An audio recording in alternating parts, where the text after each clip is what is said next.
كانوا في إمام مبين واضرب لهم مثلا أصحاب إلا بشر مثلنا وما أنزل الرحمن من شيء إن أنتم إلا تكذبون। की काम करना है यार फिल्टर बनाना है, फिल्टर बना के तो फिर पानी लाना वाले किले में।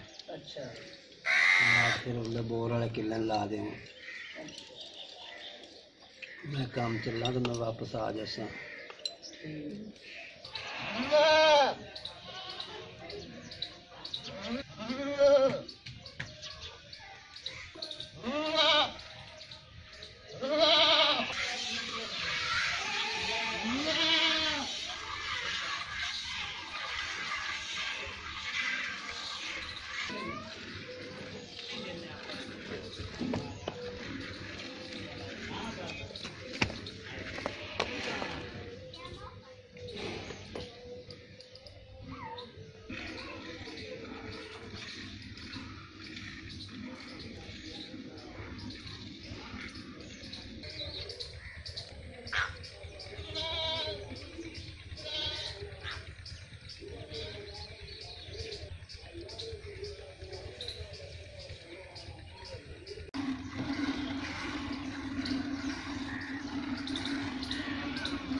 पीछे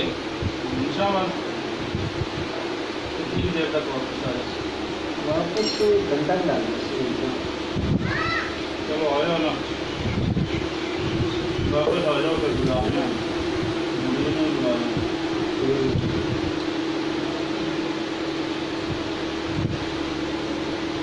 अस्सलाम वालेकुम, सत श्री अकाल देखने वाले सारे नहीं दसते दोस्तों। तुसी पाकिस्तान के चैनल और इसके अलावा इंडियन चैनल दुनिया भर के चैनल से उमरा तबके की नुमाइंदगी होने तो देखी होगी।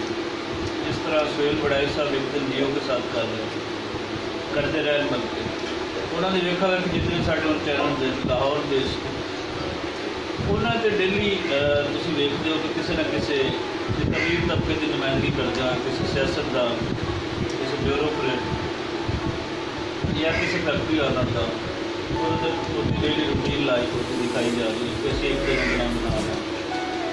तो असी ये सोचा कि वो आम बंदा वो चाहे शहर में बैठा है, वो चाहे पिंड में बैठा है, वो लाइफ को ना दिखाई जाए, वो लाइफ की जी मिजरीज है वो विखाई जाए, उसकी जिंदगी के जो खुशियाँ वो विखाई जाए।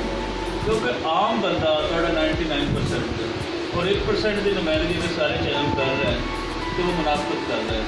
तो ये इस सिलसिले का साडा पहला इंटरव्यू एक दिन एक पंजाबी किसान के नाम।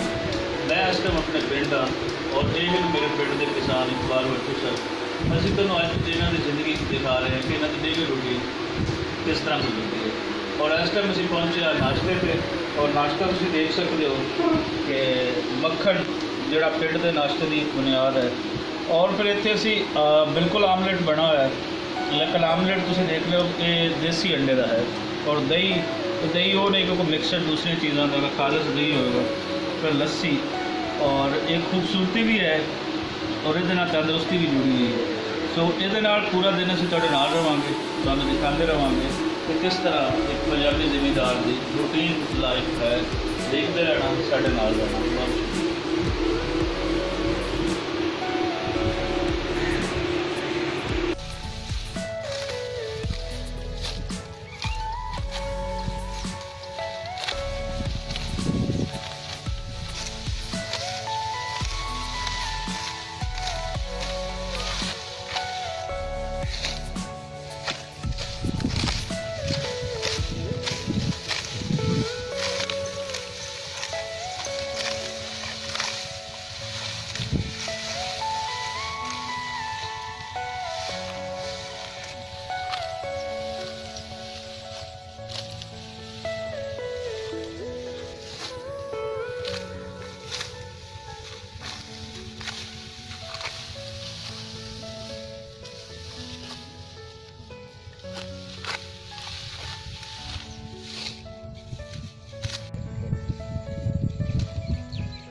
छोटी तो मैं आ जा चार्ज में मैं आता पिया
नेड़े हो गए पकड़ के। हाँ जी खट्टी लहर मार देगा। ये माशाल्लाह बीमारी तो पक गए। हाँ जी बीमारी तो नहीं है, साफ है। पूरा ध्यान रखा गया। ये केड़ा बी है? ये 1509 है। 1509। हाँ ये बारे तो 10 दिन के बड़े जल्दी पक जाते हैं। तो रेट वगैरह भी ठीक है। हाँ 18-19 तक है रेट। ये कितने 80-85 दिन पक जाते हैं? हाँ ये अच्छा चलो ये बहुत बेहतर है। पानी की भी बचत, टाइम की भी बचत, हर चीज़ की।